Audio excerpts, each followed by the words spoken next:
Hello and welcome to glennzb TV for Thursday, the show that puts glennzb into your virtual headset. I'm bringing New Zealand to the world and the world to New Zealand. And I've got to say, sometimes you look up at the TV screen and you don't know what's going on.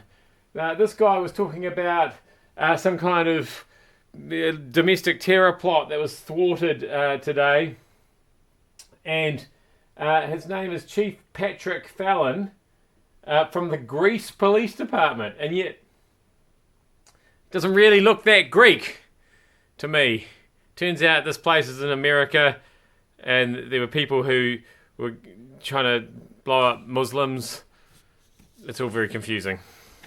Try explaining that to your breakfast host at 4:30 in the morning, as I have just had to do. Very tricky. I feel like sometimes you only get one side of the story. Martin Borough led the charge to become plastic bag free in July of last year. And so they've done a little check to see how this is going 6 months on. The local grocery store reckons it's saved maybe 150,000 plastic bags.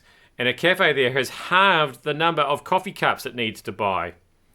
So that's great. But of course, what it also means is that somewhere in the Wairarapa, there's a plastic bag production company and a coffee cup manufacturer that are really feeling the hard times. Where's that story, eh?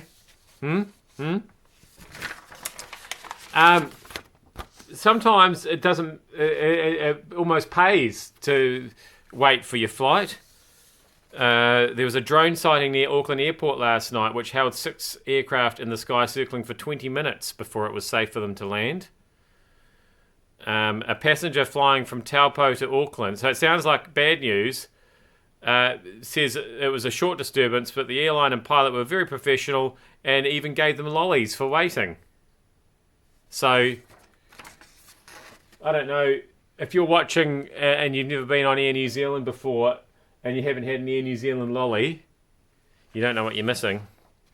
So totally worth it. I feel like they might be encouraging more people flying drones around airports if it means that people are going to get lollies out of it. That's a bit of a worry. And finally, what is this whole business with Huawei and not letting Huawei build the 5G network? Let's just get on with it. Let them do it. They know what they're doing. But no.